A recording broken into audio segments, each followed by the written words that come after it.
Diário Persona. O apóstolo Pedro está com uma dúvida. Senhor, quantas vezes devo perdoar meu irmão? Até 7 vezes? Para entender a pergunta de Pedro, é preciso entender o significado dos números na Bíblia.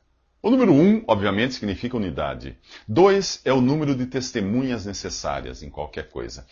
3 é um testemunho perfeito. O número mínimo de pernas para uma mesa, parar em pé. É algo suficiente em si mesmo, o número 3. Deus é um, mas é também 3. 3 pessoas. Pai, Filho e Espírito Santo. Não tenta entender, é Deus. 4 nos fala de simetria dos 4 cantos da terra, por exemplo. 5 é responsabilidade, é a ação que você executa com os 5 dedos da mão. 6 é o número que não chega a 7, é incompleto. 7, portanto, é algo completo. Ele aparece em profusão no livro de Apocalipse, que completa a revelação de Deus. Portanto, Pedro estava perguntando se 7 vezes, o número completo, era suficiente para perdoar alguém. Jesus responde que deve perdoar 70 vezes 7, o que equivale a perdoar 70 vezes sempre. Mas isso também não é uma lei, como nada é lei para o cristão.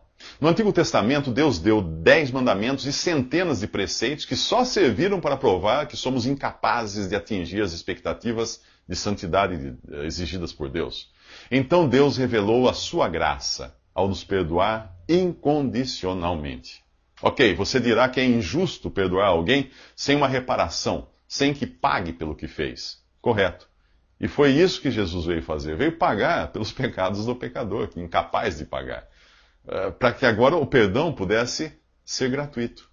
Uma vez salvo por graça, que é um favor imerecido, o cristão vai, obviamente, andar de acordo com a vontade de Deus, e isso vai mostrar que ele é salvo por graça. Ele vai perdoar, não por obrigação ou para receber algo em troca, mas porque Deus fez isso com ele. Deu para entender que o cristão não vive por leis ou regras, mas por reflexo. Ele deve refletir o que vê em Cristo. Quando eu perdoo, faço isso porque fui perdoado.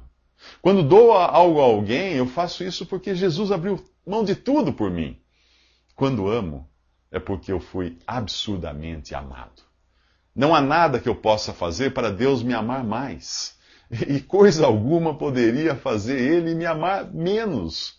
Afinal, quando Ele me encontrou, Ele me amou e me salvou. E como é que eu era? Eu era um pecador perdido, inimigo dele, uma completa ruína.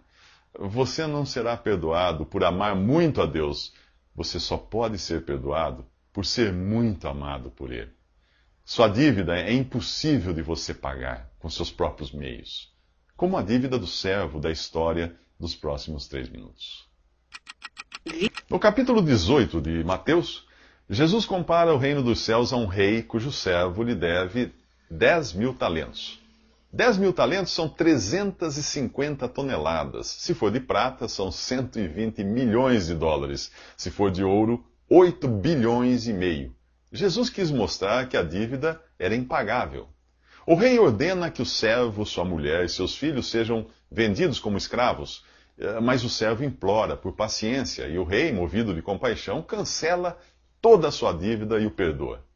O rei da parábola é Deus. E nós somos o servo devedor. Mas o servo perdoado não considera o quanto lhe foi perdoado e trata sem misericórdia um colega seu que lhe devia uma quantia infinitamente menor. Ao saber disso, o rei entrega o servo ingrato aos torturadores até que pague toda a dívida. Observe que o contexto fala do reino dos céus e não do céu propriamente dito. Como já vimos nesta série, o reino dos céus é a esfera dos que, neste mundo, professam sujeição ao rei que está no céu. Portanto, tecnicamente falando, o perdão aqui é mostrado em seu caráter governamental, não eterno. E é por isso que o rei da parábola pôde voltar atrás e cancelar o perdão dado ao servo ingrato. Quando o assunto é o perdão eterno, quem crê em Jesus como seu Salvador é perdoado eternamente de seus pecados. E esse perdão não corre o risco de ser cancelado, já que foi obtido por graça e não por mérito. Mas isso não dá o direito ao crente em Jesus de viver aqui como bem entender. Neste mundo ele continua sujeito ao governo de Deus e ao fato de que para toda ação existe uma reação nessa vida. É por isso que Jesus diz que tudo que o homem semear, ele ceifará. Alguém que se drogava continuará sujeito aos danos causados em seu organismo, mesmo que se converta e abandone o vício. Do mesmo modo, o cristão que não perdoa o seu próximo também acabará sofrendo em sua vida aqui. Quando você nasce de novo pela fé em Jesus, passa a ser filho de Deus. E é tratado assim por Ele. Nós disciplinamos os nossos filhos rebeldes, e Deus faz o mesmo com os dele. Como saber se você é um filho de Deus? Crendo em Jesus, suplicando por perdão, como fez aquele servo. Se você realmente crê em Jesus como seu Salvador, sua vida dará testemunho disso. Sua boca irá falar do quanto Deus fez por você, e você tratará os outros com a misericórdia com que foi tratado. Você saberá perdoar como foi perdoado. Aqui você conheceu o servo que devia milhões. Nos próximos 3 minutos, você conhecerá o jovem milionário. No capítulo 19 de Mateus, vamos encontrar um jovem milionário que tinha tudo, menos a vida eterna. Por isso, ele pergunta a Jesus: Mestre, o que devo fazer de bom para conseguir a vida eterna? Ele está duplamente equivocado por chamar Jesus de mestre e por acreditar que a vida eterna se obtém fazendo o bem. O jovem coloca Jesus, que é Deus e homem, no mesmo nível dos mestres religiosos de Israel. A resposta de Jesus tem por objetivo ver se cai a ficha do rapaz. Por que me pergunta sobre o que é bom? Só existe um que é bom. Jesus responde assim, exatamente: o único bom é Deus, e ele estava bem ali na frente do jovem. Infelizmente, a ficha não cai. Por isso, Jesus continua testando o jovem. Jesus diz a ele que, se quiser entrar na vida, deve obedecer os mandamentos: não matar, não adulterar, não furtar, não dar falso testemunho, honrar os pais e amar o próximo como a si mesmo. Na lei dada a Moisés havia 10 mandamentos, mas aqui Jesus só menciona os relacionados ao próximo, já que o rapaz tinha sido reprovado em reconhecer e amar a Deus, que estava bem ali na sua frente. Se eu perguntar se você obedece todos os mandamentos dessa lista, o que você dirá? Será que é capaz de afirmar de boca cheia que nunca mentiu, que honra seus pais e ama o próximo como a si mesmo? E quando o assunto é matar e roubar, não se esqueça de que Jesus disse que basta pensar nisso para ser lançado em sua conta. Você sabe que não tiraria nota 10, você tem certeza disso. Nesse teste você não passaria, não é mesmo? Mas o que responde o jovem milionário da história? A tudo tenho obedecido. O que me falta ainda? Você teria coragem de responder assim para o Criador e Senhor do universo? O jovem continua achando que a vida eterna é recebida por uma barganha do tipo: eu faço e Deus é obrigado a me recompensar. Ele não conhece a graça de Deus, a única maneira de se receber a vida eterna. Ele não é capaz de admitir a sua incapacidade de obedecer aos mandamentos, e ele não é capaz de se colocar diante de Deus como um pecador perdido. Jesus dá o golpe final, que revela que as respostas do jovem não têm consistência alguma. Se você quer ser perfeito, vá, venda os seus bens e dê o dinheiro aos pobres, e você terá um tesouro no céu. Depois venha e siga-me. Jesus diz isso a ele. E quando ele ouve isso, o jovem se afasta, triste, porque era milionário. Ele não amava o próximo como a si mesmo, coisa nenhuma, e nem queria seguir Jesus. A história teria sido outra se o jovem tivesse admitido a sua incapacidade de obedecer, se ele tivesse suplicado por misericórdia e graça. O problema não era o dinheiro dele, mas o seu apego ao dinheiro e a sua jactância de afirmar que era capaz de amar o próximo como a si mesmo. Quem pode isso? Jesus continua falando dos ricos nos próximos 3 minutos. Depois da conversa com o jovem milionário do capítulo 19 de Mateus, Jesus explica que dificilmente um rico poderia entrar no reino dos céus. E continua explicando que é mais fácil passar um camelo pelo buraco de uma agulha do que um rico entrar no reino dos céus. Alguns dizem que camelo é camelo mesmo, outros dizem que é uma corda de amarrar navios. A agulha, às vezes, é interpretada como agulha de costura e outras como uma pequena porta numa muralha. Seja o que for, Jesus deixa bem claro que está falando de algo que é impossível aos homens. É essa a mensagem. Para os discípulos, aquilo era um choque. No Antigo Testamento, Deus prometia abençoar com prosperidade e riquezas os obedientes. E agora Jesus diz que prosperidade é um empecilho à bênção e salvação. Como pode ser? Simples. O rico tende a fazer da riqueza o seu Deus. Qualquer coisa pode ser o seu Deus. E o homem moderno não é nem um pouco menos idólatra do que os antigos que adoravam ídolos de pedra. Se você acha que não pode viver sem alguém, sem uma pessoa que você adora, essa pessoa é o seu ídolo. Se você acredita que não poderá ser feliz sem aquele carro novo, aquele é o seu idolomóvel. Se você depende da conta bancária para se sentir seguro e realizado, seu Deus é Mamon, o dinheiro. Responda sinceramente, você não se sente mais confiante quando tem algum dinheiro no bolso? E se puder andar sempre na última moda, isso não lhe dá a sensação de ser alguém? É claro que dá. Em marketing, nós chamamos a isso de poder de compra. E como todo ser humano gosta de poder, fica fácil perceber que quanto mais dinheiro, maior a sensação de poder, influência e domínio.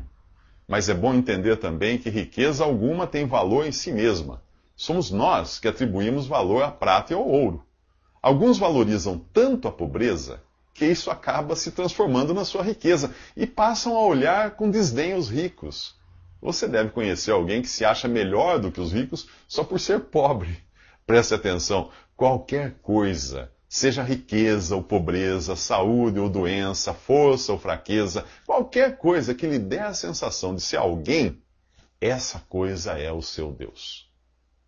Pedro pergunta a Jesus, neste caso, quem pode ser salvo? Jesus responde, para o homem é impossível, mas para Deus todas as coisas são possíveis. A ideia é essa. Não há coisa alguma que você possa ter, ser ou fazer. E daí a palavra impossível, que contribua para a sua salvação. Tudo vem de Deus, para que a glória da sua salvação seja exclusivamente dele. Deu para entender que a salvação é por graça e não por mérito. E é também sobre o princípio da graça que o empresário dos próximos 3 minutos irá recompensar os seus empregados. Video persona. No final do capítulo 19 de Mateus, os discípulos perguntam o que ganharão por terem deixado tudo para seguir Jesus. Ele promete que os que abrissem mão de tudo para segui-lo receberiam 100 vezes mais além da vida eterna. Certamente Deus tem uma recompensa para a fidelidade que vem depois de crer em Jesus. Afinal, como você poderá segui-lo se não crer nele? Porém, Jesus alerta que muitos primeiros serão últimos, e muitos últimos serão primeiros. E no capítulo 20 ele mostra o contraste entre justiça e graça, usando uma parábola. Agora o reino dos céus é comparado a um empresário que contrata diaristas para a sua vinícola. Com os primeiros que chegam, que começam a trabalhar, digamos, às 6 da manhã, ele combina pagar uma moeda de prata, e eles concordam. Era o salário mínimo suficiente para a cesta básica de um trabalho diário. À medida que o dia passa, ele contrata outros sem combinar o valor. Diz apenas que lhes pagará o que for justo, e eles aceitam. Portanto, apenas os primeiros tinham, por assim dizer, um contrato formal determinando o valor a receber. No final do dia, o empresário começa a pagar os últimos, os que tinham sido contratados quase no fim da jornada de trabalho, e trabalharam poucos minutos, dando a estes o mesmo pagamento dos primeiros, que trabalharam o dia inteiro no sol. Ninguém reclama, exceto os primeiros, os que tinham um contrato formal. Será que tinham razão? Não, não tinham. O empresário foi justo ao pagar a eles o que tinha sido combinado. E não foi injusto ao pagar aos outros o necessário para o seu sustento. Se recebessem menos, os seus filhos passariam fome. Os primeiros foram tratados com justiça, os últimos foram tratados com graça, a mesma graça que dá a cada um segundo o coração de Deus, e não segundo o merecimento do homem. E Deus tem um coração grande e cheio de compaixão. Se você não entender isso, vai achar injusto que um assassino convertido minutos antes da cadeira elétrica receba o mesmo céu de alguém que creu em Jesus quando jovem e levou uma vida de devoção a Deus. Sabe por que você acha injusto? Por se considerar melhor que o assassino. Se Deus tratar você e eu com justiça, seremos ambos condenados, já que todos somos igualmente pecadores e transgressores da lei de Deus. Até na lei dos homens, apesar da pena variar, tanto o homicida quanto o que estacionou em local proibido são transgressores da lei. Para Deus poder ser justo e misericordioso, Jesus aceitou receber na cruz o castigo pelos pecados, tanto do homicida quanto de qualquer outro que crê nele. Agora Deus pode salvar, por graça, quem crê no seu Filho Jesus. E é desse sacrifício, um tema recorrente em toda a Bíblia, que Jesus voltará a falar aos seus discípulos nos próximos 3 minutos. Mário Persona. No capítulo 20 de Mateus, você encontra Jesus e seus 12 discípulos indo a Jerusalém. Ele chama os discípulos em particular para lhes revelar algo, mas o que diz não é novidade. É a terceira vez nesse evangelho que ele diz que vai a Jerusalém para ser entregue aos chefes dos sacerdotes e aos mestres da lei, para ser condenado à morte e entregue aos romanos para ser humilhado, açoitado e crucificado. Muita gente pensa que a Bíblia é um livro de instruções, algo do tipo, o que devo fazer para ir ao céu? O tema central da Bíblia não é você, e nem o que você deve fazer. A Bíblia inteira fala de Jesus e do que ele fez. O tema central e recorrente da palavra de Deus é Jesus, sua morte e ressurreição. É para isso que ele explica que está indo a Jerusalém, e foi para isso que ele veio ao mundo. Quando o apóstolo Paulo explicou o que é o Evangelho, em sua carta aos cristãos de Corinto, na Grécia, ele resumiu assim: Cristo morreu pelos nossos pecados, segundo as Escrituras, e foi sepultado e ressuscitou ao terceiro dia, segundo as Escrituras. De que Escrituras ele falava? Do Antigo Testamento, já que ainda não existia o Novo Testamento. Jesus já era o tema central das Escrituras do Antigo Testamento, séculos antes de vir ao mundo.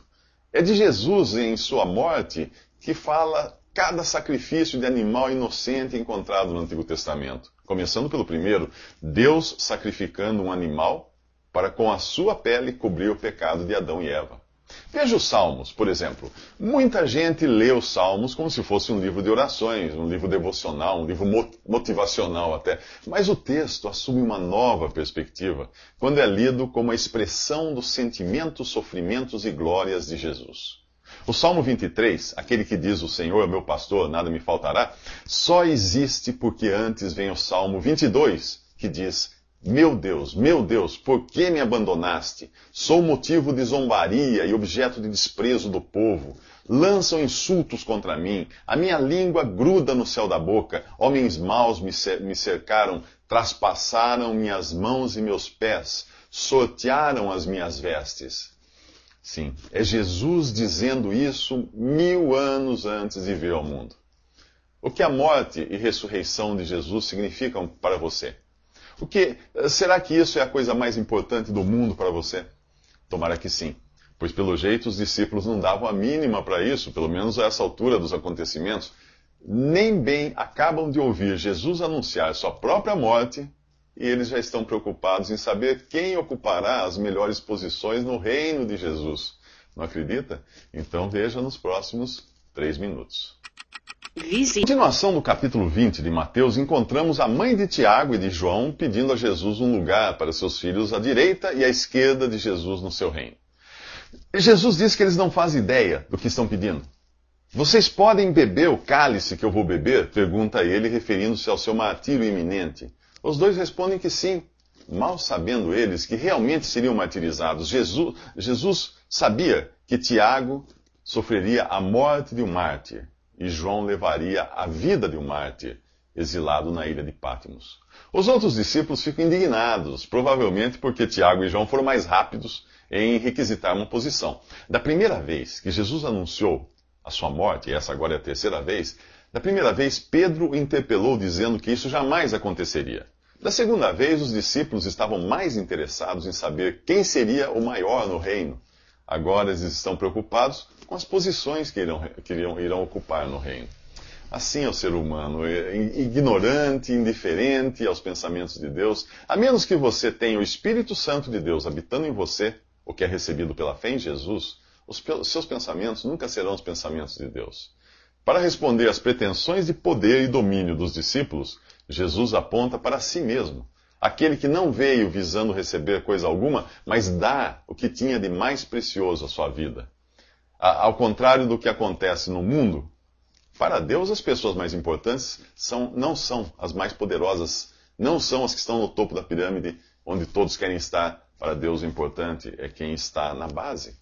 Se Jesus não tinha vindo para ser servido, mas para servir, que posição os seus discípulos deviam esperar?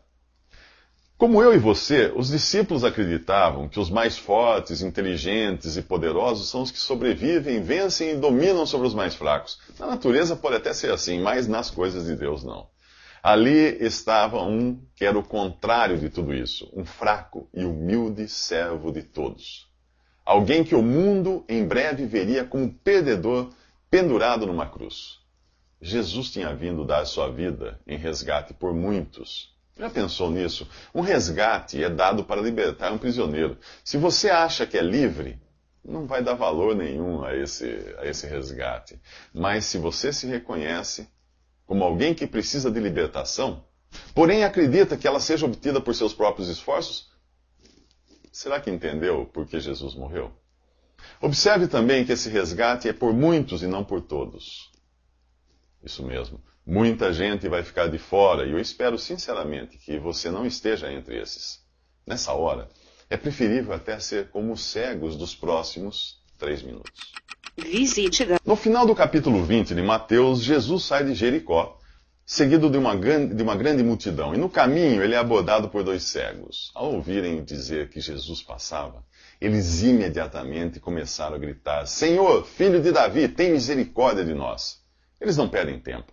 E se fosse aquela última oportunidade que tinham de se encontrar com Jesus? E se for esta a sua última oportunidade de se encontrar com Ele? Apesar de cegos, eles enxergavam melhor do que os religiosos do seu tempo. Chamar Jesus de filho de Davi era reconhecer que ele era o Messias, algo que os fariseus não queriam admitir. Uma coisa fica muito clara: os cegos não fazem parte da multidão. Eles se dirigem a Jesus individualmente, expondo a sua angústia. A multidão pede que os cegos se calem, mas eles não estão nem aí com a multidão. Muitos seguem a Jesus junto com a multidão, achando que têm visão. Outros se reconhecem cegos, mas enxergam quem Jesus realmente é. Você não será salvo seguindo a multidão ou as tradições religiosas que recebeu dos seus pais. A salvação é algo individual, é algo entre você e Deus. Algo que começa com o reconhecimento do seu pecado e um clamor por misericórdia. Aquelas pessoas tentam impedir os cegos do mesmo modo como uma multidão de amigos e parentes tentará manter você longe de Jesus. São pessoas até com boas intenções, mas que estão enganadas, achando que a salvação você obtém na coletividade de uma religião, como se Deus salvasse no atacado.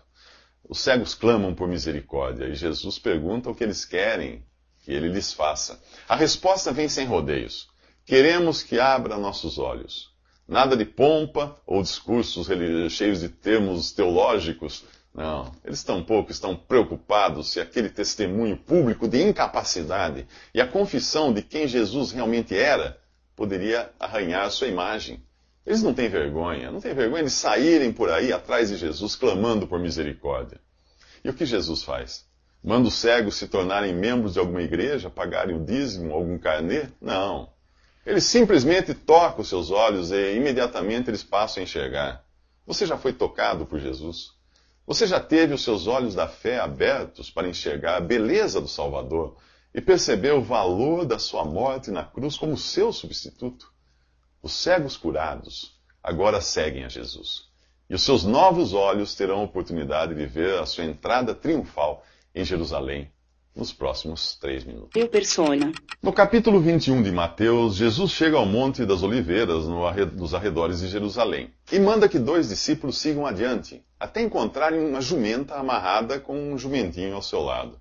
O Evangelho explica que aquilo era o cumprimento do que tinha sido previsto pelos profetas Isaías e Zacarias, que disseram: digam à cidade de Sião, eis que o seu rei vem a você, humilde, e montado num jumentinho cria de jumenta. Os discípulos encontram tudo como Jesus havia previsto e trazem o jumentinho para ele montar. Observe que aquele animal nunca tinha sido montado antes, e ninguém ousaria fazer algo assim a menos que estivesse participando de um rodeio.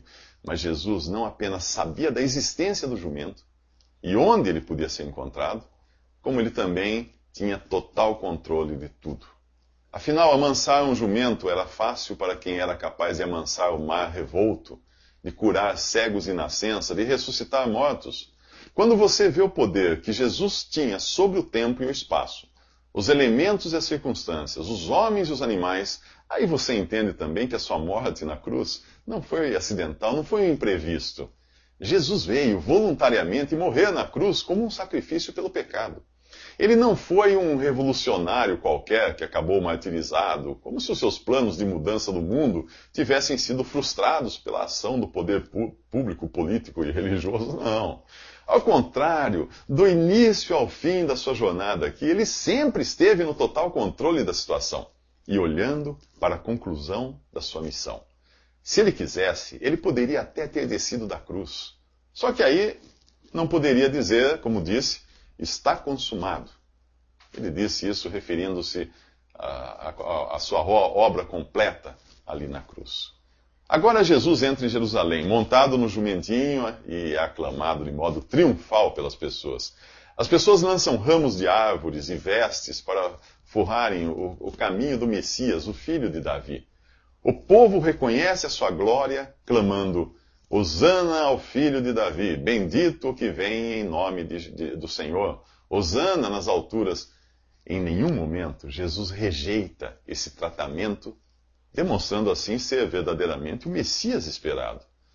Obviamente, tudo isso acontece pelo poder de Deus e não por iniciativa das próprias pessoas. Deus quer deixar bem claro quem Jesus realmente é.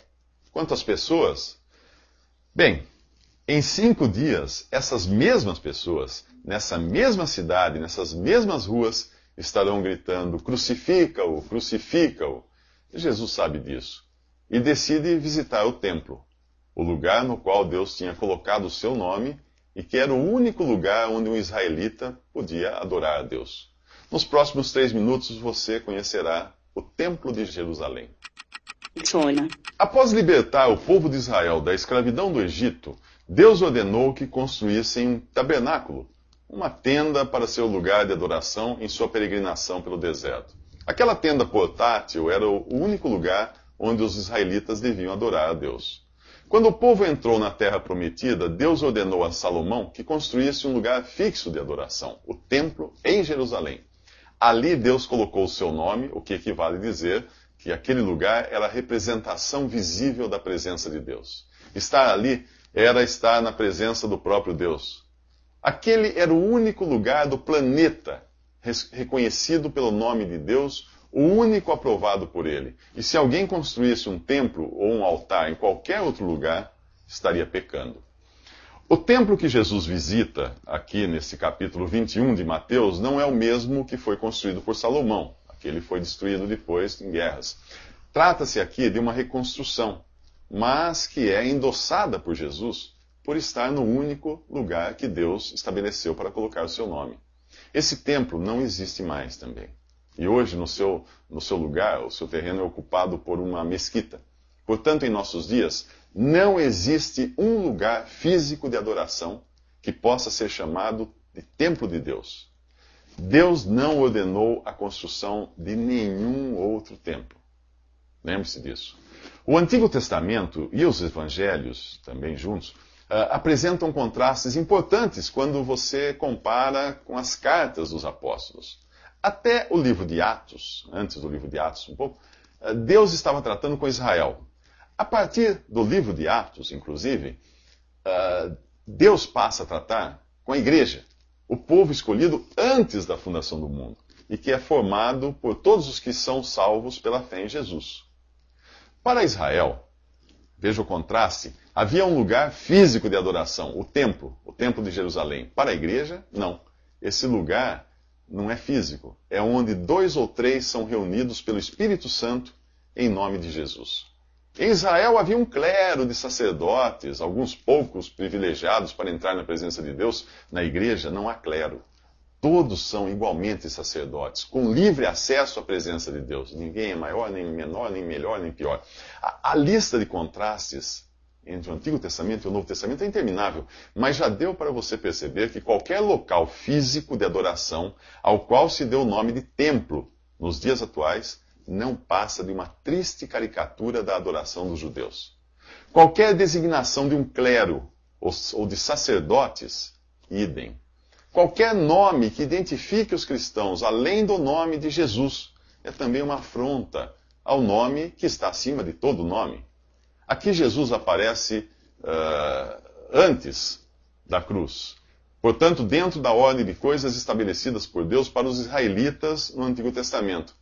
Mas ele encontra no templo algo que infelizmente se tornaria uma marca registrada, uma mancha registrada da cristandade 2000 anos depois. É o que você vai ver nos próximos 3 minutos.